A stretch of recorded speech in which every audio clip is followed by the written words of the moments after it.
वचन, प्यारा वचन, ईशो मसीह का प्यारा वचन, पाव को दीप को राह को रोशन, ये है मसीह का प्यारा वचन, ये है वचन प्यारा। परमेश्वर के धन्य नाम की महिमा हो। प्रभात मनन के सत्र 1921 में आप सभी का बहुत ही विनम्रता के साथ स्वागत करता हूँ। आइए आज के मनन के लिए हम पढ़ते हैं इब्रानी अध्याय 8 पद 2। और पवित्र स्थान और उस सच्चे तंबू का सेवक हुआ जिसे किसी मनुष्य ने नहीं वरन प्रभु ने खड़ा किया है। कल के मनन में हम ये देखे थे कि मिलाव वाला तंबू जिसमें लेवी याजक लोग सेवा करते थे स्वर्गीय वस्तुओं की परछाई थी, अर्थात परमेश्वर इस्राएलियों के लिए मिलाव वाला तंबू और उसमें कई प्रतिबिंब की वस्तुएं दी। परमेश्वर के मन में एक सच्चा तंबू था जहां वह मनुष्यों के साथ संगति कर सके। प्रभात मनन के रविवारी आराधनात्मक मननों में ब्रदर पी सैमसन मिलाव वाला तंबू और उसमें रखी गई विभिन्न वस्तुओं के बारे में समझाते हुए आप अवश्य सुने होंगे।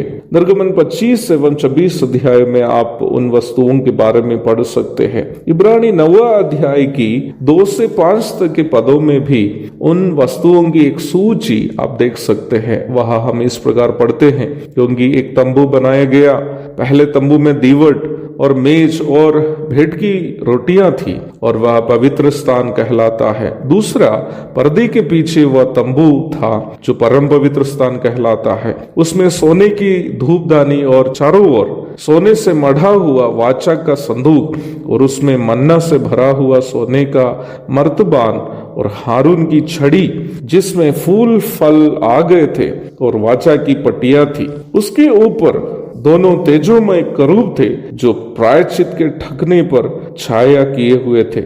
यहाँ परामर्श की गई प्रत्येक वस्तु वास्तव में विभिन्न स्वर्गीय वस्तुओं की छाया है। 9 अध्याय का अध्ययन आगे हमें करने का होने के कारण अभी उस पर विस्तृत रूप में मनन करना मैं नहीं चाहता। बीते दिनों में भी बताई गई एक बात में यहाँ दोहराते हुए आगे बढ़ना चाहता हूँ। इस्राएलियों के लिए दिया गया मिलाव वाला तंबू और उसमें सेवा किए हुए लेवी याजक लोग वास्तव में एक बड़ी आध्यात्मिक सच्चाई का तात्कालीन परछाई थी। उन सभी तात्कालीन छायाओं की परछाइयों की पूर्ति हम यीशु मसीह में और उनके द्वारा निर्वाह किए जा रहे सेवाओं में देखते हैं। कल के मनन की परिसमाप्ति पर हम ये कहते हुए समाप्त किए थे कि यद्यपि लेवी याजकों की सेवा से स्थायी रूप में हमें कोई फायदा तो नहीं मिली हो, यीशु मसीह में हमें चिरस्थायी रूप में परमेश्वर के साथ मेल और संबंध संभव हो गया है। मिलाव वाला तंबू के बारे में संक्षेप में देखा जाए, मरुभूमि से होकर इस्राएलियों की यात्रा के दरमियान ये तंबू उनके बीच परमेश्वर की उपस्थिति का प्रतीक था।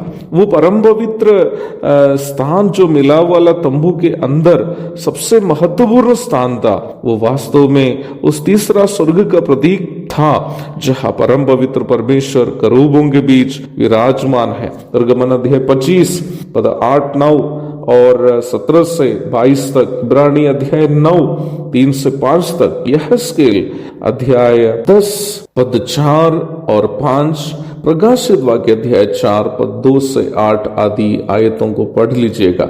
मुझे सुनने वाले प्रिय भाई बहनों, मैं इन बातों का मनन करते समय एक अजीब सा आनंद मेरे अंदर भरते हुए मैंने एहसास किया। करूबों के बीच सिंहासन में विराजमान परमेश्वर यहोवा के बारे में सोचते हुए मेरा हृदय उस महान परमेश्वर के प्रति आदर और भक्ति से भरते जा रहा था। यहेजकेल 10वां अध्याय का विषय वास्तव में यरूशलेम मंदिर से परमेश्वर की उपस्थिति निकल जाने की भविष्यवाणी है। आज परमेश्वर की अदृश्य उपस्थिति उद्धार प्राप्त विश्वासियों के अंदर है। यूहन्ना 14 की 23, पहला कुरिन्ती 3 की 16। आज यरूशलेम मंदिर में परमेश्वर की उपस्थिति नहीं है।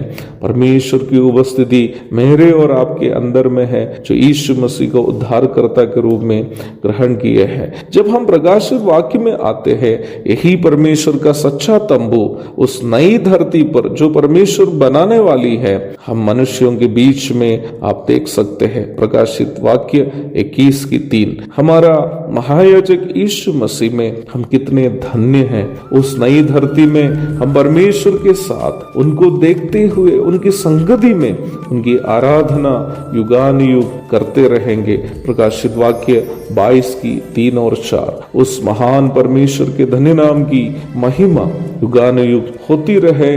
आमीन, आमीन, आमीन।